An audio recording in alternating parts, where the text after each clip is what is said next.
اس لیے مسلمانوں کے جذبات کو انگیخت کر کے ان کو احمدیوں کے خلاف بھڑکانے کی کوشش کی ہے کہ تمہیں کافر سمجھتے ہیں، اور تم ایک دوسرے کو کیا سمجھتے ہو؟ بتاؤ تو صحیح، شیعہ سنیوں کو کیا سمجھتے ہیں؟ جان ہے تو بولو۔ اور سنی شیعوں کو کیا سمجھتے ہیں؟ اور وہابی بریلویوں کو کیا سمجھتے ہیں؟ اور بریلوی وہابیوں کو کیا سمجھتے ہیں؟ یہ سچ ہے کہ نہیں ہے؟ تو وہ کیوں دبا بیٹھے ہو باتیں؟ اگر کسی مسلمان فرقے کا دوسرے مسلمان فرقے کو کسی وجہ سے کافر سمجھنا اس کو دائرہ اسلام سے باہر نکال دیتا ہے، تو تم سارے دائرہ اسلام سے باہر بیٹھے شور مچا رہے ہو۔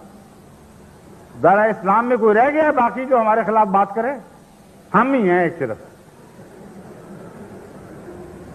امر واقعہ یہ ہے کہ جھوٹے لوگ ہیں، بالکل ذرہ بھی ان کے اندر نہ غیرت ہے نہ سچائی ہے، یہ آپس میں ایک دوسرے کے خلاف اس سے بہت زیادہ فتوے دے چکے ہیں جو جماعت احمدیہ کے دوسروں کے متعلق ہیں، مگر جو جماعت احمدیہ کا فتویٰ ہے اس کا اور ان کے فتووں کا ایک نمایاں فرق ہے۔ جماعت احمدیہ کے فتوے کو حضرت محمد رسول اللہ کی تائید حاصل ہے، اور ان کے فتوے کو کسی کی تائید حاصل نہیں، یہ مولویوں کے دل کی باتیں ہیں۔ قال رسول اللہ صلی اللہ علیہ وسلم من انکر خروج المہدی فقد انکر بما انزل علی محمد صلی اللہ علیہ وسلم، یہ نبی المودہ باب 87 از علامہ الشیخ سلیمان بن شیخ ابراہیم المتوفی 1294 ہجری۔ فرماتے ہیں کہ حضرت اقدس محمد رسول اللہ نے فرمایا کہ جس نے مہدی کے ظاہر ہونے کا انکار کیا فقد انکرا، یقیناً اس نے انکار کر دیا ہر اس چیز کا جو محمد پر نازل ہوئی تھی۔ اب بتائیں کفر اور کیا ہوتا ہے؟ اور جس کو ہم مہدی سمجھتے ہیں، جس پر ایمان لاتے ہیں، جس کی صداقت پر آسمان گواہ بن گیا اور چاند اور سورج نے گواہی دے دی، ان گواہیوں کو مٹانے کی تم میں طاقت نہیں ہے، تم خود بھی مٹ جاؤ تو اس چاند اور سورج گرہن کی گواہی کو کبھی آپ دنیا سے مٹا نہیں سکو گے۔ ہم پورے یقین کے ساتھ جس کو مہدی سمجھتے ہیں اس کے حق میں جب محمد رسول اللہ کا یہ فتویٰ ہے تو ہمارے خلاف پاس چارہ کیا ہے کچھ اور کہنے کا؟ مجبور ہیں، اور کوئی لفظ ملتا ہی نہیں۔ محمد رسول اللہ فرماتے ہیں کہ جس نے مہدی کا انکار کیا اس نے اس ہر بات کا انکار کر دیا جس کے ساتھ محمد اترا تھا یا جو محمد پر اتاری گئی تھی۔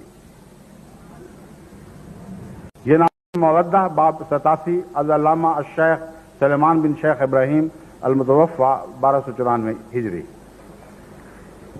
فرماتے ہیں کہ حضرت اقدس محمد رسول اللہ نے فرمایا کہ جس نے مہدی کے ظاہر ہونے کا انکار کیا فقد انکرا، یقیناً اس نے انکار کر دیا ہر اس چیز کا جو محمد پر نازل ہوئی تھی۔ اب بتائیں کفر اور کیا ہوتا ہے؟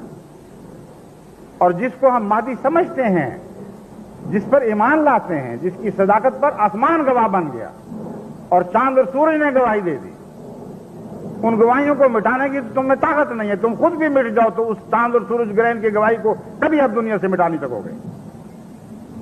ہم پورے یقین کے ساتھ جس کو مہدی سمجھتے ہیں اس کے حق میں جب محمد رسول اللہ کا یہ فتویٰ ہے تو ہمارے خلاف پاس چارہ کیا ہے کچھ اور کہنے کا؟ مجبور ہیں، اور کوئی لفظ ملتا ہی نہیں۔ محمد رسول اللہ فرماتے ہیں کہ جس نے مہدی کا انکار کیا اس نے اس ہر بات کا انکار کر دیا جس کے ساتھ محمد اترا تھا یا جو محمد پر اتاری گئی تھی۔ اور نواب صدیق حسن خان کہتے ہیں من قال بسلب نبوتہ فقد کفر حقا کما صرح بہ السیوطی، تیج الکرامہ صفحہ 431 پہ لکھا ہے کہ مسیح کی نبوت کا جو انکار کرتا ہے جیسا کہ یہ لوگ کر رہے ہیں، ان کے متعلق فتویٰ یہ ہے کہ انہوں نے یقیناً حقاً کفر کر دیا، اور علامہ سیوطی کا بھی یہی مسلک تھا اور انہوں نے کھول کر اس کو بیان کیا ہے۔ پھر حضرت صلی اللہ علیہ وآلہ وسلم کی یہ حدیث الحجر الکرامہ صفحہ 1351 مطبع شاہ جہان پریس بھوپال میں لکھی ہے۔ حضرت صلی اللہ علیہ وآلہ وسلم کا یہ قول لکھا ہے من کذب بالمہدی فقد کفرا، جس نے مہدی کا انکار کیا اس نے یقیناً کفر کیا. تو ہم رسول اللہ علیہ وسلم کا انکار کر دیں تمہاری خاطر؟ تم ہوتے کون ہو جنہیں خوش کرنے کی خاطر ہم حضرت محمد رسول اللہ کا انکار کر بیٹھے؟